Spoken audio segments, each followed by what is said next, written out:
The wind howled louder than anything I'd ever heard. It wasn't just noise, it sounded alive. I had come to the cabin in Alaska to get away from the mess my life had become. The kind of mess you don't want to talk about. Failed job, broken marriage, friends who stopped calling. The snowstorm hit fast, locking me in before I even had a chance to unpack. The walls creaked as if the storm itself was pushing against them, angry. And then I heard it, a voice, faint but clear, carried in the wind. "You deserve this." I froze, looking around. Nobody was here, of course not. I shook my head, blaming the storm or my imagination, but the words kept coming, faint just below the sound of the wind. But there, by nightfall, I'd given up pretending. The whispers weren't random, they were calling me by name.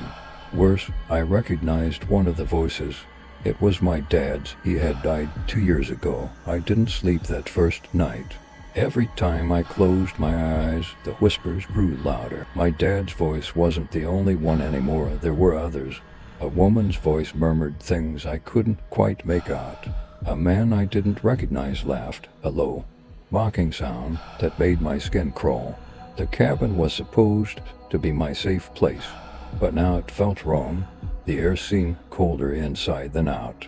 Frost crept up the windows even though the fire roared in the fireplace. I could see my breath in the dim light. By morning, I was convinced I was losing my mind. I stopped outside to clear my head, bundling up against the bitter cold. That's when I saw them. Footprints in the snow. They weren't mine. The prints led from the edge of the forest right up to the cabin, but there were no tracks leaving. Whoever, or whatever, had made them was still here. I locked the door when I went back in, but it didn't make me feel better. The whispers were louder now, circling me like a pack of wolves. "You can't run forever," one voice said. It sounded like my ex-wife. That night I saw the shadow at the window. It stood there for hours, unmoving. I didn't dare go outside. I stayed by the fireplace all night, gripping the poker like it was a sword. The shadow at the window didn't move, but I could feel it watching. I kept telling myself it was just the storm, just my mind playing tricks. But deep down, I knew better. The next morning, the snow had piled so high, I couldn't see out the windows. The cabin felt more like a tomb. I tried to distract myself, but the whispers grew louder, clearer. They didn't need the storm anymore. They spoke my name over and over. "Aaron, Aaron, Aaron." I shouted, "What do you want?" My voice cracked. Silence. Then, from behind me, a whisper so close it could have been in my ear. "Face yourself." I spun around, but no one was there. The fire flickered low, even though I'd just fed it. The room got colder, and that's when I saw it. Frost creeping across the floor, inching toward me. The shadow was inside now. It moved along the walls, stretching and twisting like it was alive.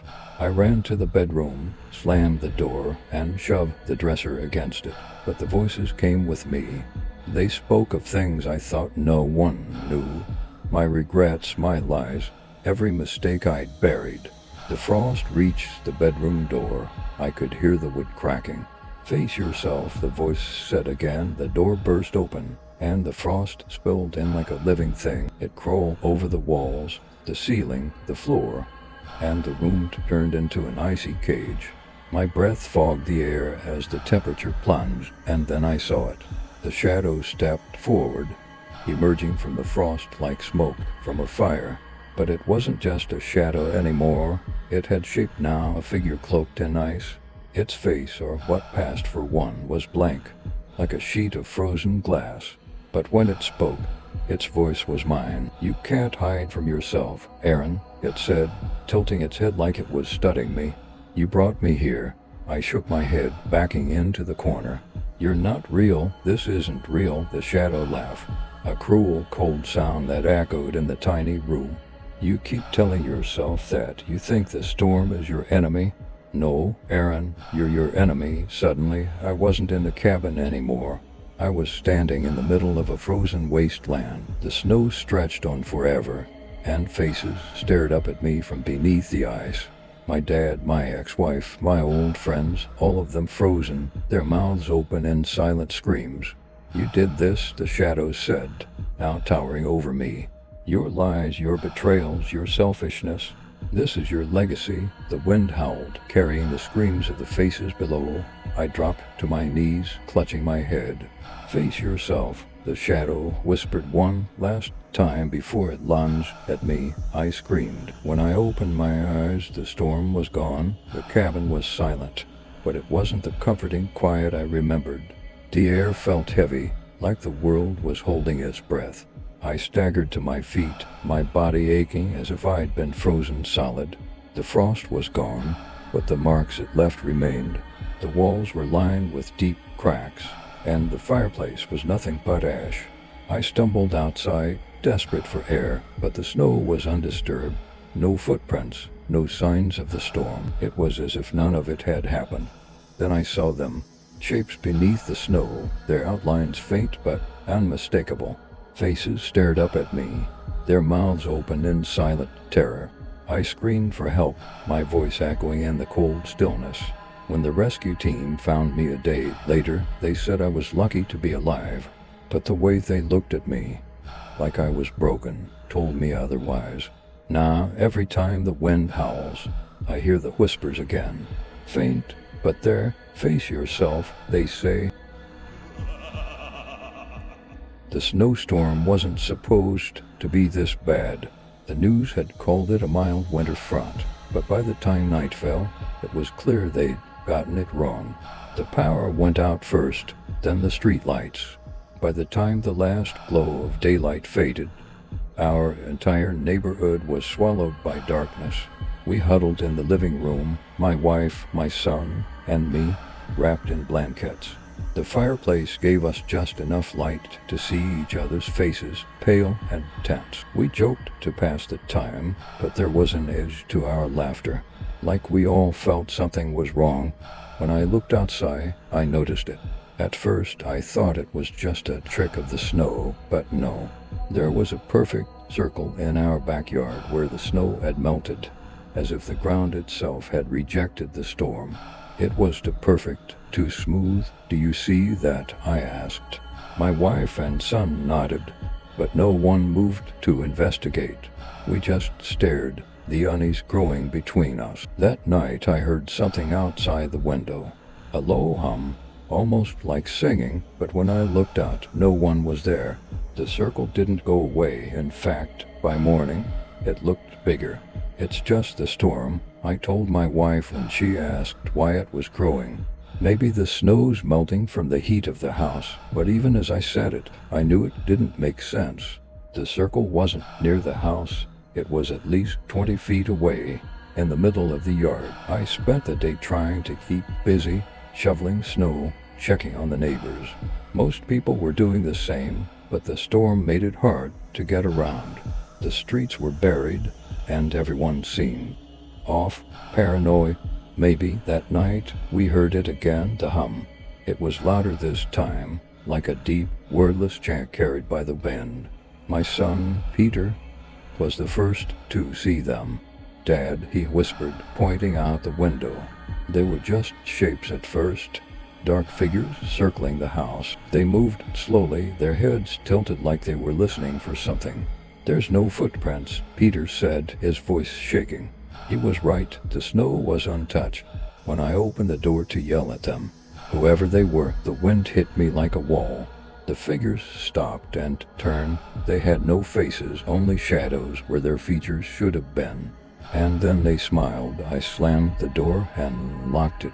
That night, none of us slept. Peter curled up on the couch, clutching the blanket like it was a shield.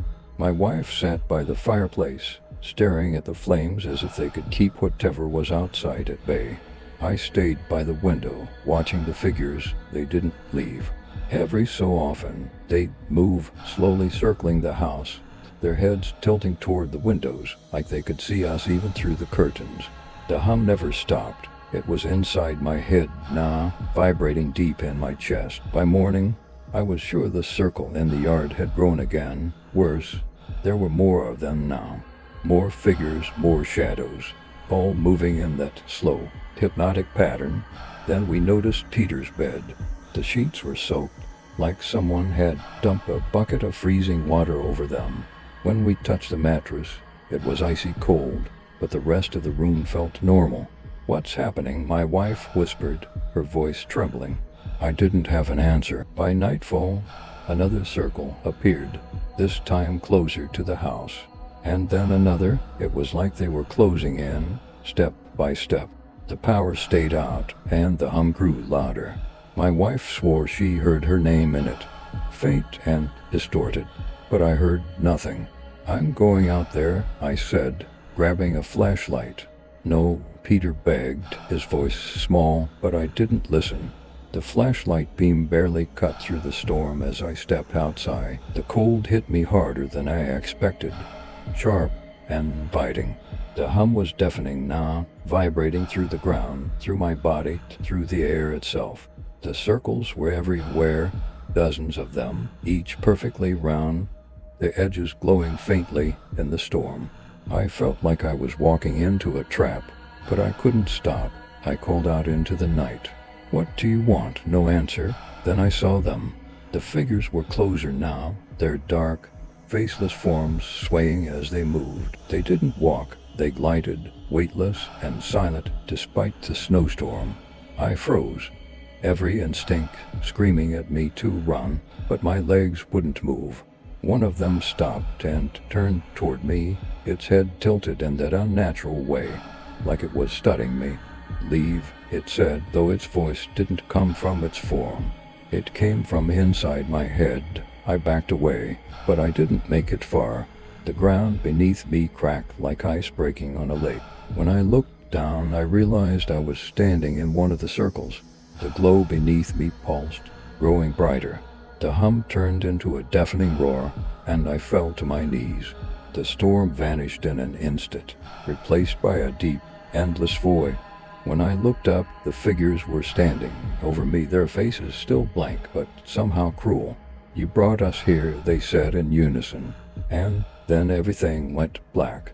I woke up to sunlight streaming through the window. The storm was gone. The snow outside glittered under a pale blue sky, undisturbed. The circles were gone too.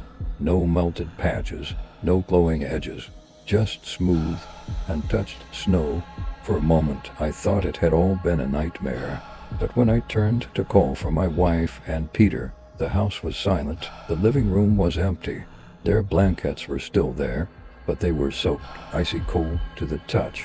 I called their names over and over, but there was no answer. The house felt hollow, like it had been abandoned for years. I ran outside, shouting into the snow, but there was no sign of them. The neighbors were gone too. Every house on the street stood dark and lifeless, like we'd all been forgotten.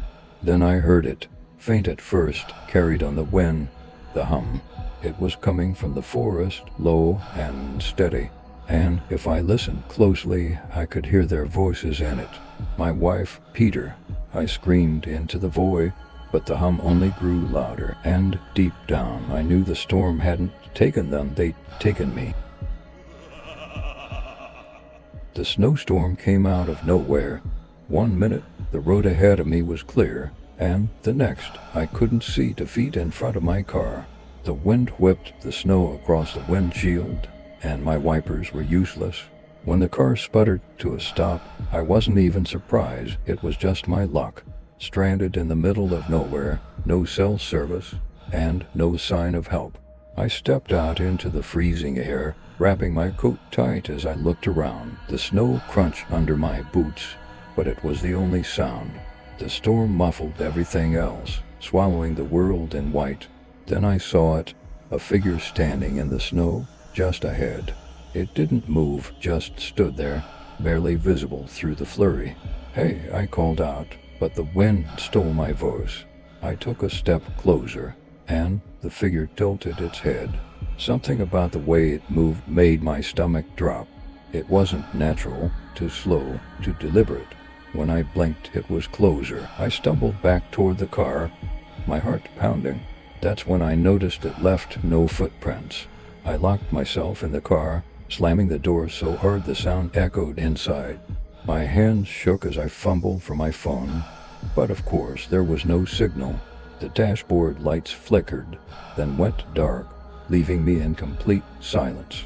I glanced out the window, hoping the figure had disappeared. It hadn't. It was closer now, standing just beyond the hood of the car. The snowstorm swirled around it, but the figure didn't move. It didn't even shiver, though I could feel the freezing cold creeping through the windows. "Go away," I shouted, my breath fogging the glass. The figure tilted its head again, that same slow, unnatural motion.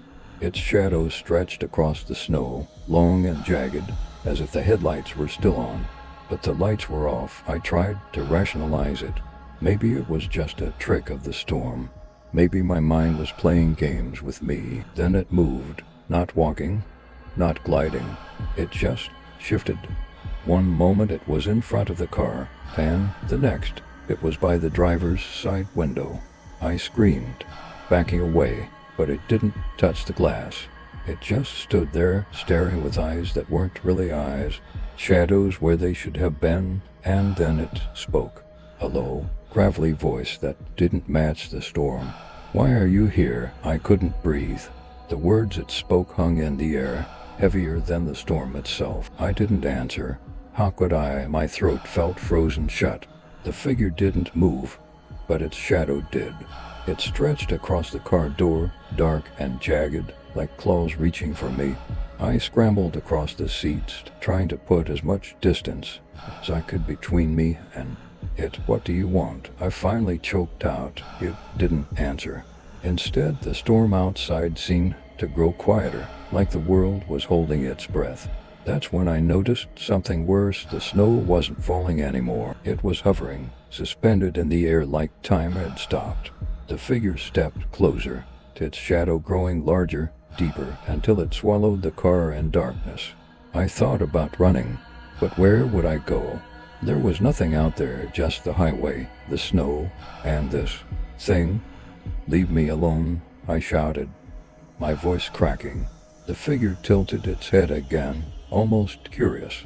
Then it spoke once more, its voice like nails scraping ice. "You don't belong here." Suddenly the car was gone. I was standing in the snow, barefoot, the freezing wind biting into my skin.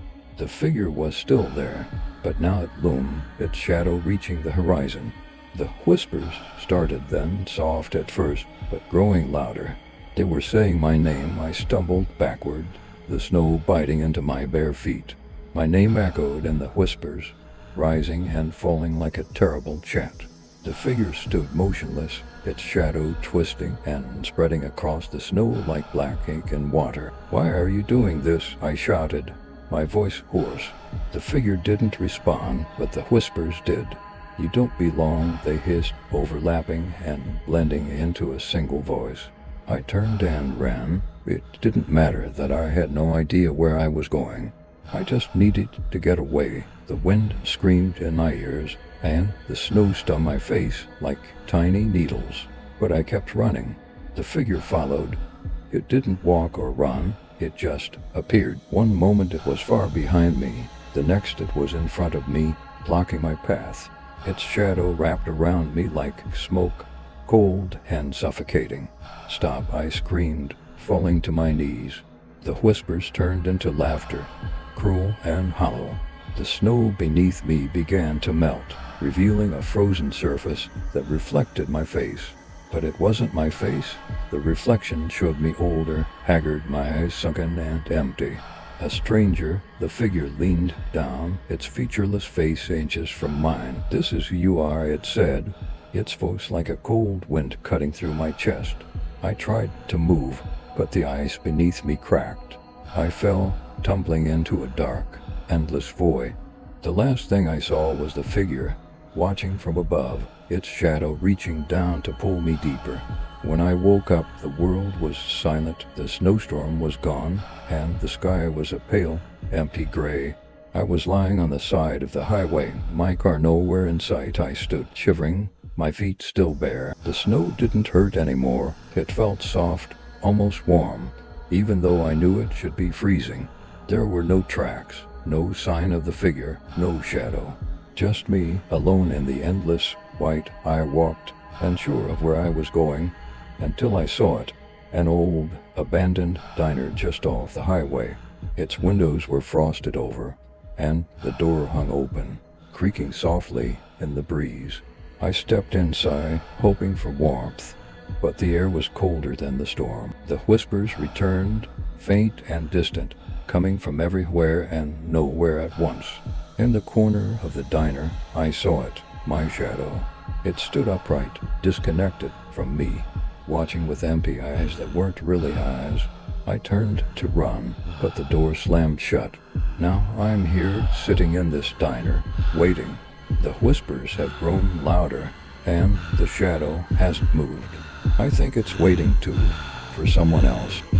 If this story sent a shiver down your spine and you're craving more, click the video on the screen.